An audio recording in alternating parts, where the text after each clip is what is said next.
When I first seen it, it looked like utopia.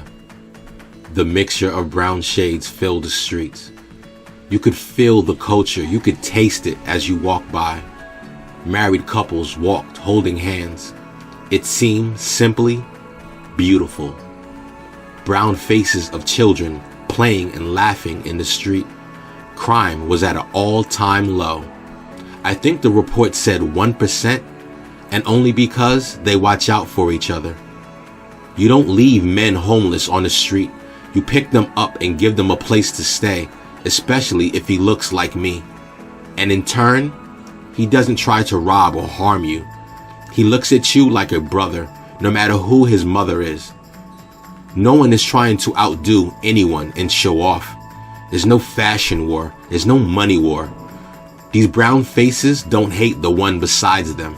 Instead, we uplift them and help them to their full potential. There's no outside influence on how we should act and how we should be.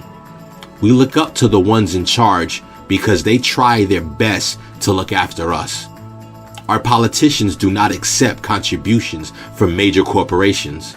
It's just not allowed in the law. Patrol officers walk around with only tasers.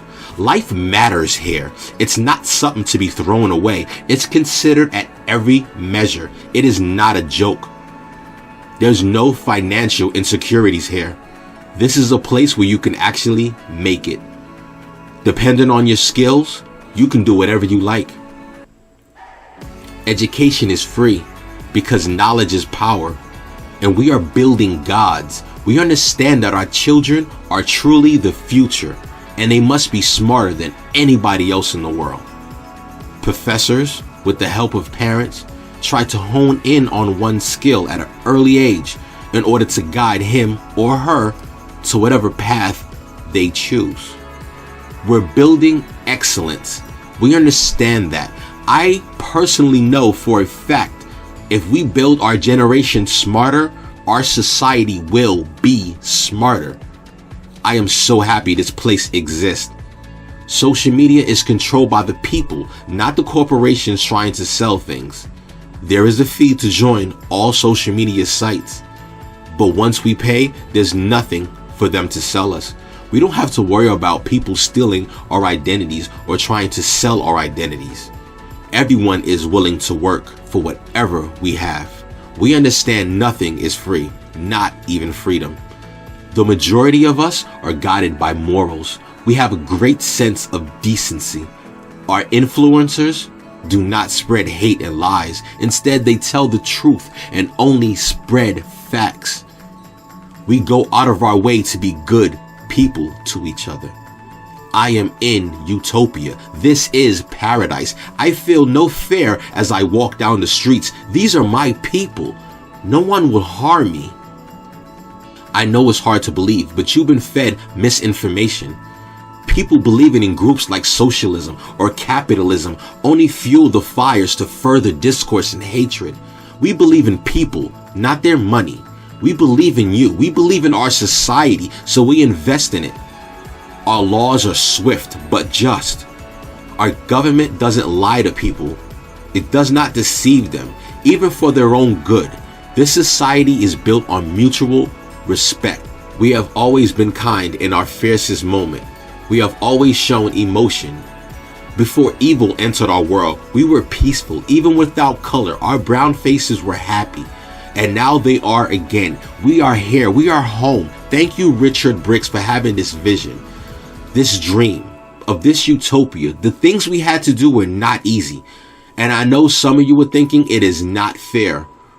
Are you not happy to see our Congress, your senators, even the president with the darkest skins and the greatest heart? Aren't you happy to see an archaic constitution dissolve?